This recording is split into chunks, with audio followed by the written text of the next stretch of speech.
What if I told you that one of the world's most feared animals survives not through selfishness, but through one of the most sophisticated sharing systems in the animal kingdom?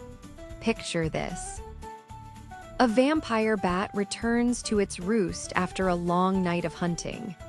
Its belly is full of blood, warm and life-sustaining. But instead of settling in to digest its meal alone, it approaches another bat, one that failed to find food that night. And then, something remarkable happens. The successful bat regurgitates a portion of its blood meal directly into the mouth of the hungry one. This isn't a rare accident.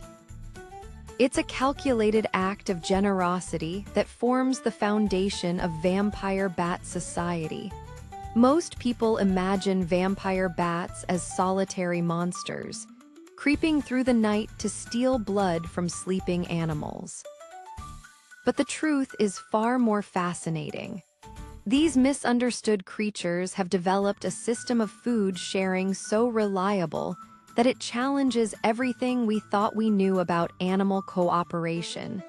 To understand why vampire bats share blood, you first need to understand the stakes. A vampire bat is a specialist hunter.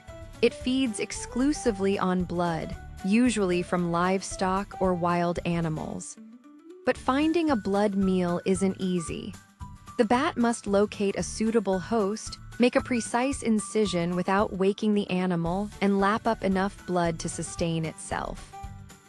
Some nights, up to 1/3 of adult bats return to the roost completely empty-handed. Here's the critical part. A vampire bat can only survive about 48 hours without food. After 2 failed nights of hunting, starvation sets in. Their high metabolism means they're constantly racing against time. This creates an incredible evolutionary pressure. Either find a way to ensure you get fed during lean times, or die. This is where the sharing economy of the bat world comes into play. The system works through reciprocal altruism, a fancy term for "I'll scratch your back if you scratch mine." But it's much more sophisticated than simple tit-for-tat. Bats form strong social bonds with specific roost mates, almost like friendships. They groom each other, huddle together for warmth, and most importantly, they remember who has helped them in the past. When a bat shares blood with a hungry companion, it's making an investment. The recipient bat stores this information, creating what scientists call a social scorecard. Days or weeks later, when the roles are reversed, the bat that received help is more likely to return the favor. Experiments have shown that bats are remarkably good at tracking these social debts. They're more likely to share with bats that have shared with them before, creating lasting partnerships that benefit both animals. But what prevents cheating? What stops a bat from always taking but never giving? The answer lies in the bat's sophisticated social memory and the consequences of betrayal. Bats that consistently fail to reciprocate find themselves isolated when they're in need. Other bats remember who the freeloaders are and are less likely to help them during food shortages. In a world where 2 days without food can mean death, being cut off from this sharing network is essentially a death sentence. The mechanics of the blood sharing itself are equally fascinating. The process begins with one bat approaching another and making specific begging calls, high-pitched vocalizations that signal hunger. The potential donor then assesses the situation. Is this a bat that has helped them before? Are they related? How desperate do they sound? If the decision is made to share, the donor bat regurgitates a small amount of blood, usually between a teaspoon and a tablespoon, directly into the recipient's mouth. This isn't a casual drop. It's a controlled transfer that can take several minutes. The donor isn't risking its own survival. It shares just enough to keep the other bat going until it can hunt again. What's even more remarkable is that this sharing extends beyond immediate family. While bats do favor relatives, they regularly help unrelated bats too, as long as those bats have proven themselves reliable partners in the past.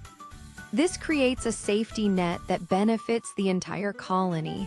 Scientists have tested these relationships by temporarily removing bats from their social groups.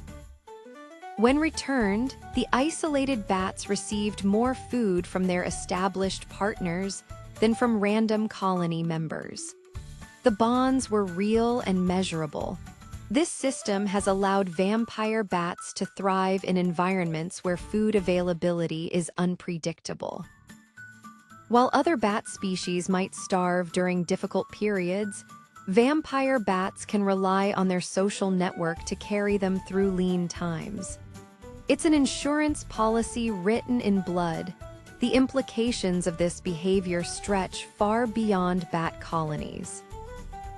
Vampire bats demonstrate that cooperation can evolve even among animals we consider vicious or parasitic.